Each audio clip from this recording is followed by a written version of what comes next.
Howdy, howdy, howdy, my name is Anashi Sasuke, and welcome back to Let's Play Hiveswap Friendship Simulator. I know that there's, like, the last two things I've uploaded were 2 episodes of this, so now this is 3 straight episodes of Hiveswap. But now it's time for Volume 16, and I'm trying to get back on my schedule. So, let's see now. You crash landed on Alternia 16 long episodes ago. For me, it's been 30. And sometimes you feel like you've been here forever. You've had many adventures and met some Alternians, none of whom have become your friends. But now, for some reason, you have a hunch that you're near the end of your Alternian travels. For one thing, you seem to be coming to the edge of the populated region you've been walking through all the time you've been here. For another, the intense craving that has animated you throughout your journey feels like it might be waning. It's not quite gone, but like a diner who's stuffed himself to bursting but is still seeking that last sweet morsel that will make his meal complete, you're still on the prowl for the very sweetest morsel of friendship! So, we got Father Velius, and Marvis Zoloto. Marvis looks really over the top. Marvis actually kind of reminds me of, Part 4 of JoJo's Bizarre Adventures because of the hair and also the shoulders and the shirt. But, let's start with this one because they look goofy and happy and goofy. The night has turned foggy, and you can't see far in any direction, but you seem to be surrounded on every side by bare ground, hummocked and pitted almost like a weird abstract sculpture and covered with greenish moss. Based on your experiences you've had with, Alternian flora, you imagine the moss is probably poisonous, acidic, explosive, or something of that nature. Suddenly, a shadow looms up out of the darkness, making you jump, but it's only a leaning signpost. As you move closer, you can see that the sign says, "Welcome to Happy Absence Pit Park." Before you can figure out what that might be, you hear a voice muttering to itself in the fog, and a sound like dirt being shoveled. Shovel, shovel, toil and trouble, low bloods of the world unite! You move cautiously towards the voice until the figure of a troll emerges from the fog. He seems to be digging in the hard bare ground. There is a tide in the fair as a trolls, which taken at the flood leans on to the workers' paradise. You clear your throat and the troll turns swiftly. Who's there? Who's there, I say? You announce soothingly that you're just a poor wayfaring stranger, not a ghost or any nonsense like that. You confirm that you're not. Good, because I don't believe in them. I'm a dialectical materialist. Well, if you're not a ghost, who are you? You explain that you're a humble alien who recently, well, not so recently, crashed on Alternia and who's been looking ever since for hear you blushingly trail off into a mumble. The troll snorts and comes close to study you. His breath is not of the freshest. An alien? Well, you are the color of cheese, but it could be makeup. You could be a hobler in disguise, come to watch poor little Father Velius pursuing his humble profession of pit perturber for some unknown reason of your own. Father rubs at the exposed skin of your arm to see if the makeup will come off. It doesn't, but he's still suspicious. A real alien would know what outer space is like. Describe outer space to me. You describe attack ships on fire off the shoulder of Orion and watching C-beams glitter in the dark near the Tannhauser Gate. You express the belief that all those moments will be lost in time like tears in the rain. These authentic depictions seem to satisfy Fozer, or Fozer. It's probably Fozer. He nods his head and seems to think. He doesn't appear to be a fast thinker. Finally seems to have an idea. Do the cheese entities where you come from have a strong consciousness of class struggle? You have no idea what he's talking about, but you were always good at guessing the right answer on multiple choice tests. You assure him that the people where you come from have such strong consciousness of class struggle that they use it to jack up their cars when they get flat tires. A big smile overspreads Fozer's face and he pumps his fist in the air. Pleased to meet you, comrade alien. All power to workers. I imagine and find him performing the honest labor of the working class, but you feel right at home. You assure him that it does. I suppose that you wish you could share in the simple proletarian joys and sorrows of the Alternian and repressed classes. You're not sure what proletarian means, but sharing joys and sorrows sounds like a hopeful prelude to friendship. So you say you were just thinking that you would like to share some of that kind of joys and sorrows. Easily done, comrade. Here, take this here soil perturbation lance. You can enter in solidarity with the Alternian work class right now. No, don't thank me. Freedom, brotherhood, and equality is my motto. Conduct your perturbation right here, if you please. He points to where he was shoveling, and you begin shoveling there too. The moss that covers the ground is tough as leather, and the Alternian soil is rocky, hard, and unforgiving. No surprise there. And before long, you're sweating profusely, but no exertion is too great for the pursuit of friendship. Father watches you labor with brotherly satisfaction. Class solidarity is a wonderful thing, isn't it? From each and to his ability to each according to his need. You look like a walking cheese, but your muscular development is impressive. So just to pass the time while you labor in solidarity, what do you think of our planet? What has been your impression of it on your visit from outer space? You suppose it's no worse than a lot of places, with some good points and some bad. It's by far the worst place you've ever seen or heard of. No, because it has Skyla. It can never be the worst place because it has Skyla. As I guess it's only polite to say nice things about your host's home planet. Besides, meeting Father has stoked your desire for a sweet friendship morsel, and a little praise and flattery often goes a long way to make people like you. So, with the little breath you have to spare from your digging, you tell Father that you found Alternia most interesting. The fierce rush of life here induces a salute, wakefulness, and boredom is virtually unknown. Also, the social structure arising from the hemispectrum and the multidimensional relationship matrix is very unusual, producing a fascinating array of possible interactions among people. You are looking forward to the day when you can tell your grandchildren about it, but Foster doesn't look as pleased as you'd hoped. So you find Alternia agrees with you? Oh, yes, very much, you pant. You find it interesting and fascinating. Definitely. To you, the spectacle of those who happen to have been born with certain blood colors exploiting and oppressing those who have not is just a picturesque detail. Well, you wouldn't go so far as to... You find nothing objectionable in a society where the strong kill the weak at will, based on nothing more than the color of a bodily fluid, where the upper classes see the lower as little more than inanimate objects whose only purpose is to serve them, where the whole corrupt society is structured solely to breed cannon fodder for a psychotic empress's mad plan to conquer the entire galaxy, more peoples to oppress. That certainly wasn't what you... While the streets run with rust, orange, and gold blood, you stand unconcernedly and remark how interesting and fascinating Alternia is. While the fish people and their bluish lackeys strike the pap from the mouths of low-blood wrigglers, you smile pleasantly and remark how unusual Alternia is. Certainly not, but one can't judge what other cultures by one's own... Oh, you can't dodge your class responsibility that way, you cur! You so-called intellectuals try to hide your phone and serve civility to the bosses by pretending to view society objectively without moral judgments, when all the time you're simply crypto-imperialist lapdogs. And you come to the happy Asses Pit Park pretending solidarity with the oppressed. Pshaw! I see now that you're nothing but a cat's paw of the oppressor class. Nothing but a cheese-colored Judas Iscariot, sent as a spy, traitor, bootlicker, sycophant, murderer, monopolist, profiteer, slave trader, cannibal, parasite, techno-crack, gangster, ectoplasm. Why do you know what Judas Iscariot is? No! You try to object, but Foster seizes the show from you and turns away. Turncoat! Knock! Double-crosser, weasel, hijacker, vulture, Visigoth, breathalyzer. You watch his back recede into the fog, your heart sinking with the wreck of your hopes and dreams for friendship. Why does he know what Judas Iscariot is? Well, that's one bad ending out of the way, if nothing else. I might have to turn up the music a little bit, because I can't even hear it. Okay. Start. It went from being, like, oppressively loud to oppressively the opposite of loud. It's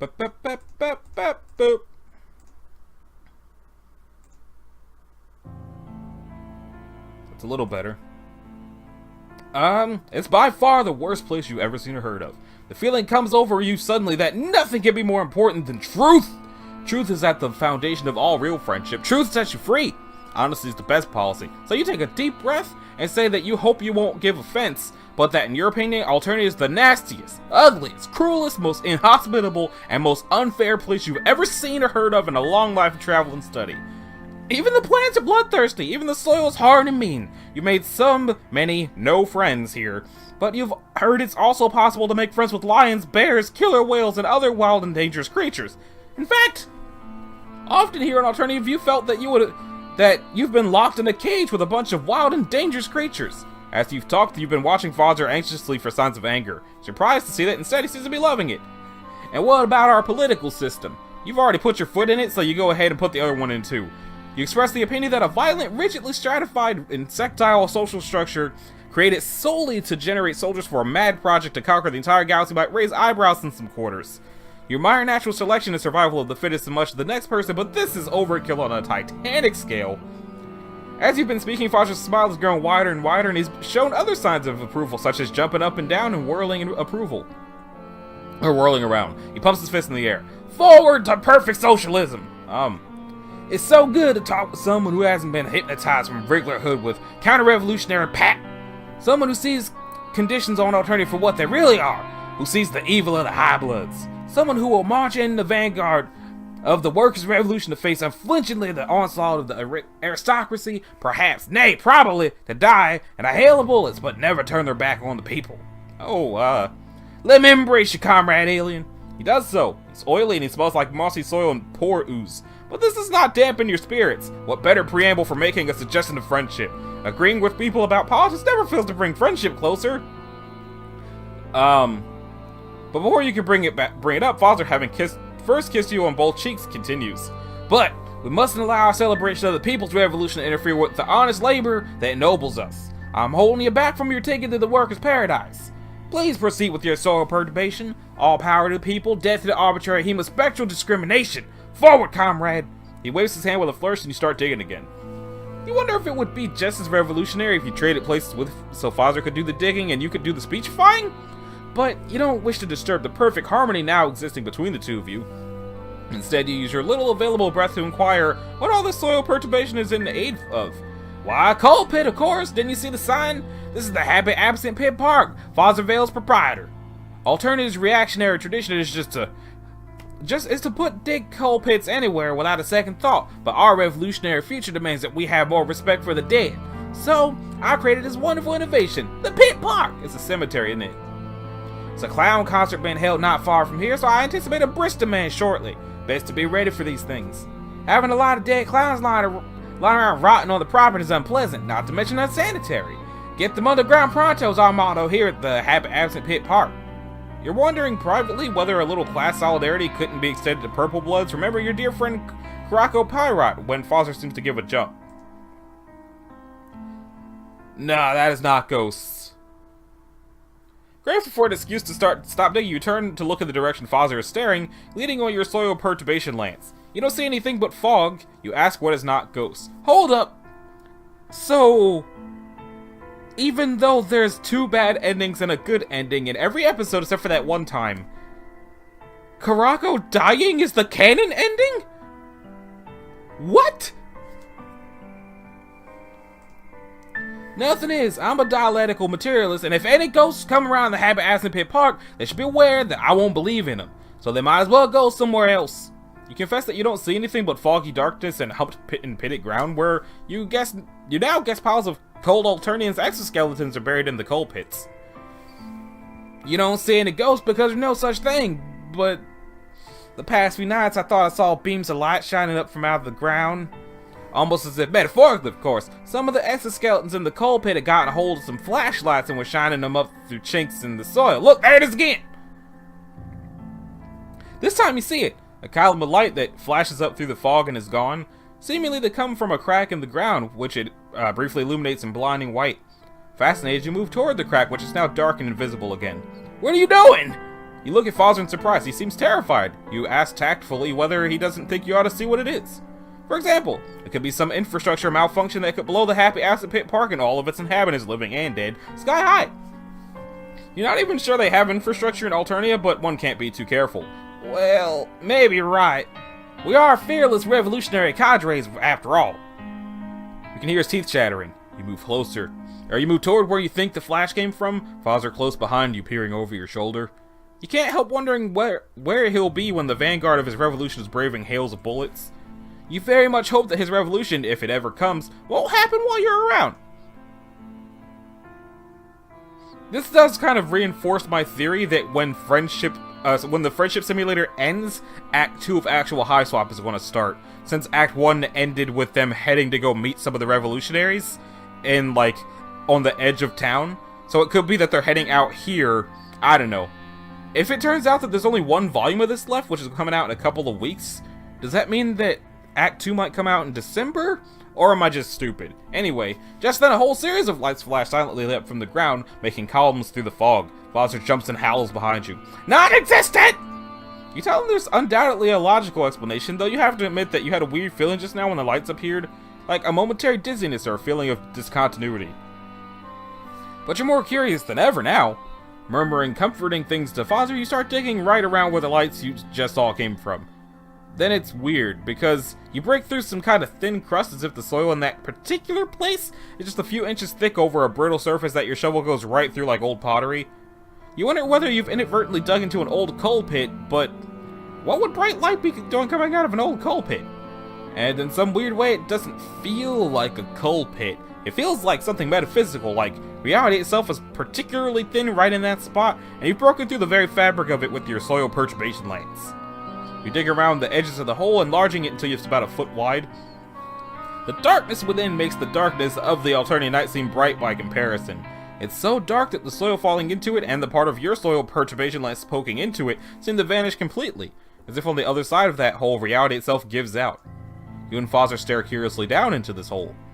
Suddenly, a blinding but strangely blank light bursts out of the hole into your faces, and at the same time, there's a deafening sound which seems to vibrate the very framework of reality, like a gigantic needle scratching a gigantic record. Glitch! You're standing in the foggy night holding a soil perturbation lance that has been handed to you by Father Vales. He points to where he's just been digging, and you've begun digging in the same place. The moss that covers the ground is tough as leather, and the Alternian soil is rocky, hard, and unforgiving. No surprise there, and before long you're sweating profusely, but you feel strange. Like you were just standing somewhere else doing something else, seeing something else. The after images of a blinding light and deafening sound seem to linger in your eyes and ears, but around you is nothing but dark fog and bare ground humped and pitted. You must have had a dizzy spell. You shake it off and begin perturbing the soil. No exertion is too great for the pursuit of friendship, after all. Foster watches you with satisfaction. Honest work is a wonderful thing. All hail the old regime, eh? You look like a walking cheese, but your muscular development is impressive. What do you think of our planet? What has been your impression of it on your visit? So, I think the answer is now going to be the first thing, because I'm pretty sure the universe just scratched. Which means he probably is in favor of the Empire now? So I'm going to say that. As a guest, it's only polite to say nice things about the host planet. You say the things, more of the things. I see? A satisfied smile overspreads his face. I'm glad you recognize the nobility of our ancient society with its orderly hierarchy and naturally evolved degrees of privilege reflecting naturally evolved degrees of ability. You're pleased that your words have met with approval, but you're still a little troubled. You have an odd deja vu sensation that this whole exchange could have gone quite differently, maybe even did go quite differently sometime in the past or in some parallel universe. You inquire timidly whether the total domination of the lower bloods by the higher on Alternia doesn't sometimes feel like oppression. Never! I myself am only a rust blood, so I lack the privileges of the higher bloods, but the most important thing is for a society that everyone should be in their appointed place and do the things they're suited for.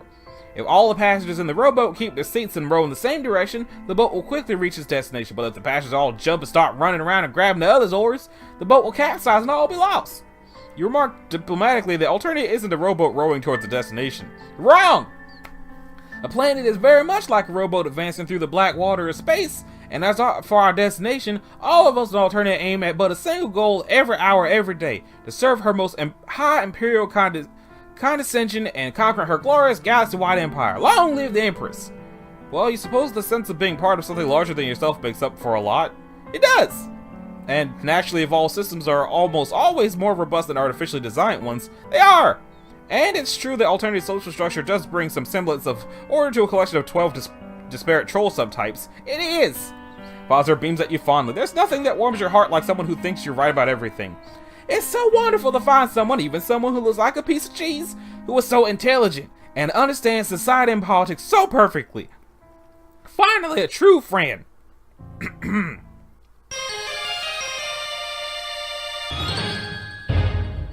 This doesn't feel like it was a good ending. This feels like it was a bad ending. But let's go get whatever the other ending is. But seriously, like, if the good ending was the universe scratching, well, it looks like the universe scratching is going to happen no matter what. But what does that mean for the other half of this volume, or the next one? If the universe just scratched, What else changed besides this hillbilly's views on society? What's going to be different about this guy? Maybe Karago's alive now, but maybe other people died? Why is that the direction this took? Why did the universe scratch just happen?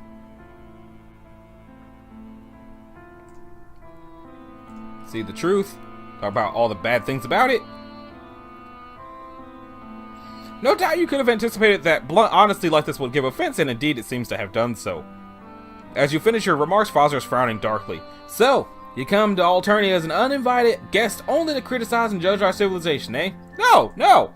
You know enough about our society, our billions of years of evolution, and our painstaking rise from mud-dwelling insectile ancestors, the political and sociological theories of our statesmen, philosophers, and scientists to make those judgments, do you? Well, no doubt you've done studies of establishing what would happen if the hemispectrum groups were placed in different relations to one another. If, for example, Rust Bloods were the highest group and Fuchsia Bloods the lowest? Well, no, but I suppose your planet is so similar to Alternia that you have a firm basis on which to apply your preconceptions to us. Not at all, but... And surely, you aliens are similar enough biologically and psychologically to trolls to know how we feel about our own society. I thought not. I guessed from the very first that you were nothing but a dilettante faux socialist pseudo-intellectual spout in your ivory tower theories without the least idea what you were talking about. Well, smarter pants alien. I suggest you take your cheese-like person and your theories home to your own planet. It won't be long before her most high imperial condescension conquers your arm of the galaxy so that we Alternians can return the favor by standing in judgment over your society and politics. In the meantime, I bid you good Siderium. And with that, Father Vales seizes his soil perturbation lance as well as your hopes and dreams and stalks off into the foggy night. Game over.